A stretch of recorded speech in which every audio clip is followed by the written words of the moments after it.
Bonjour à tous et bienvenue au Mondial de l'Automobile de Paris pour une nouvelle édition du JT d'Auto Plus. Aujourd'hui, il est question du SUV citadin. Alors nous vous proposons de découvrir l'Opel Karl Rox, la Suzuki Ignis, l'Audi Q2 ou encore la Fiat Panda Cross et le Jeep Renegade. Si le sommaire vous emballe, on est parti.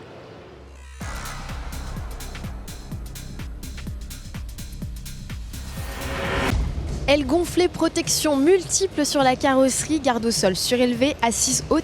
Telle est la recette qui a fait le succès des SUV, grands ou petits.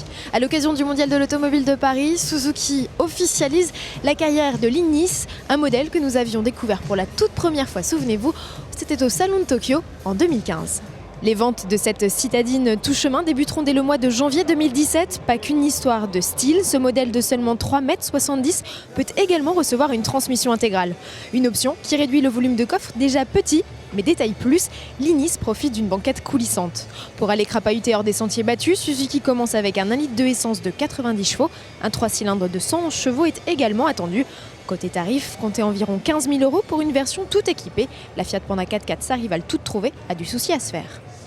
À ce propos, à l'occasion du Mondial de l'Automobile de Paris, Fiat présente de minces nouveautés sur sa Panda et sa Panda 4x4, Panda Cross. Alors cela se caractérise par l'arrivée par exemple d'un nouveau volant, d'inédites selleries, de nouvelles teintes de carrosserie ou encore d'un système baptisé Uconnect et qui permet de plugger directement son téléphone à la voiture. Ticket d'entrée 9 490 € sans clim ni autoradio.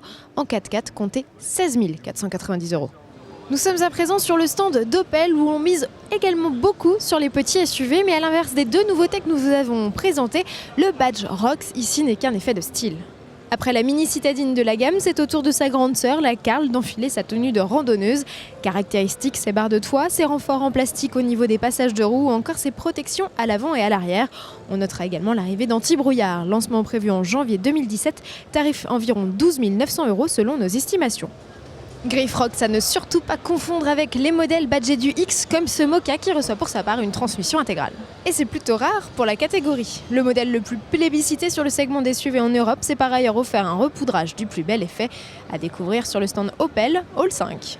Direction le stand Audi où le Q2 est l'une des vedettes, il ne faudrait pas l'oublier d'ailleurs.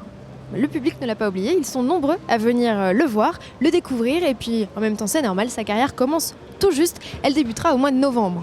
Tarif à partir de 26 500 € avec le diesel de 116 chevaux, un modèle correctement équipé avec un diesel de 190 chevaux pourra culminer à plus de 40 000 €. Pas donné.